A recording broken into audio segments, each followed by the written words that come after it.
Saya masih ingat jelas pada tahun 1987 ada berita yang begitu fenomenal tentang keberanian seorang dokter dalam melakukan operasi bayi kembar siam. Mungkin di antara teman-teman ada juga yang masih ingat atau pernah mendengar tentang peristiwa ini. Operasi bayi kembar siam atau kembar dempet ini mendapatkan banyak sorotan karena merupakan operasi pemisahan bayi kembar siam pertama di Indonesia yang dilakukan oleh juga dokter-dokter Indonesia. Nah, dokter yang memimpin tim operasi adalah Dr. Patmo Sancoyo. Bayi kembar siam yang menjalani operasi pemisahan namanya Yuliana dan Yuliani yang lahir dalam kondisi kranopagus, yaitu kepala kedua bayi itu dempet pada bagian atas. Kondisi ini sangat langka dan memiliki risiko tinggi, bahkan untuk standar medis internasional pada masa itu. Ana dan Ani, begitu panggilan bayi kembar siam ini, lahir di Tanjung Pinang, Kepulauan Riau, dengan latar belakang keluarga dari ekonomi sederhana. Dengan kondisi ekonomi seperti itu, akses ke pengobatan dan fasilitas kesehatan menjadi sangat terbatas. Operasi pemisahan terasa mustahil untuk mereka jalani. Banyak orang meragukan apakah operasi ini bisa dilakukan dan apakah akan berhasil. Namun, Dr. Patmo melihat peluang yang berbeda. Ia lalu memutuskan untuk mengambil tanggung jawab besar dan memimpin tim medis untuk melakukan operasi di Rumah Sakit Cipto Mangunkusumo, Jakarta. Dalam operasi ini, Dr. Patmo memimpin 98 tim medis termasuk 40 dokter yang terlibat, dan selama 13 jam tim medis melakukan prosedur yang rumit, mulai dari membuka jaringan kepala, memisahkan jaringan tengkorak, hingga menangani jaringan otak yang sangat sensitif. Kedua bayi kembar siam itu akhirnya berhasil dipisahkan dengan selamat.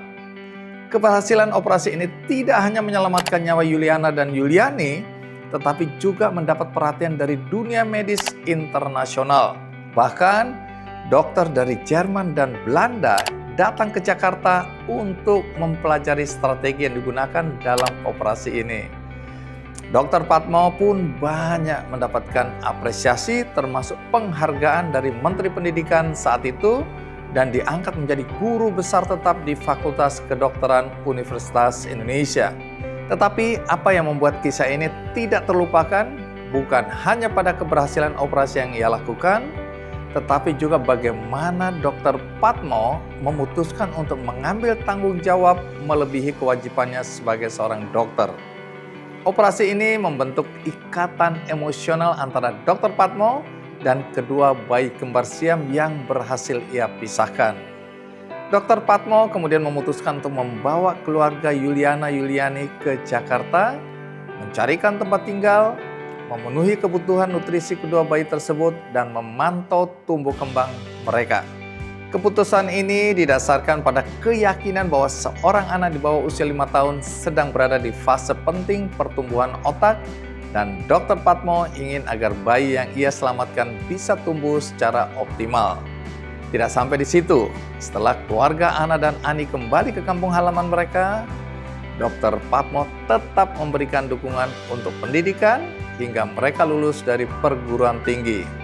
Kini Yuliana telah menjadi doktor ilmu nutrisi dan teknologi di Institut Pertanian Bogor. Sedangkan Yuliani, kini ia telah menjadi dokter yang lulus dari Universitas Andalas di Padang. Sebagai seorang dokter, tanggung jawab dan tugas Dr. Patmo seharusnya selesai sampai di ruang operasi hingga proses pemulihan pasien. Tetapi apa yang dilakukan Dr. Patmo melampaui tanggung jawabnya sebagai seorang dokter. Ia memilih untuk terlibat lebih jauh dengan terus membantu dan mendukung pertumbuhan Ana dan Ani. Dalam hal ini, Dr. Patmo memaknai profesinya tidak sebatas tugas dan tanggung jawab seorang dokter, tetapi ada nilai kemanusiaan yang ia kedepankan. Maka, Dr. Patmo memilih terlibat jauh hingga ikut memikirkan pertumbuhan dan masa depan Yuliana Yuliani. Dan ini tentu saja bagi banyak orang, termasuk kita, selama ini mungkin memaknai pekerjaan kita sebatas mencari nafkah guna memenuhi kebutuhan sehari-hari. Tidak lebih dari itu. Tidak ada yang salah dengan pemahaman tersebut. Tapi sebenarnya kita bisa memaknai pekerjaan kita jauh lebih dalam ketika kita bekerja melampaui tugas dan tanggung jawab profesi, ketika kita melihat ada orang-orang yang akan mendapatkan manfaat dari perbuatan kita. Sikap ini tentu tidak terbatas pada bidang kedokteran, tetapi kita bisa terapkan di bidang pekerjaan kita masing-masing.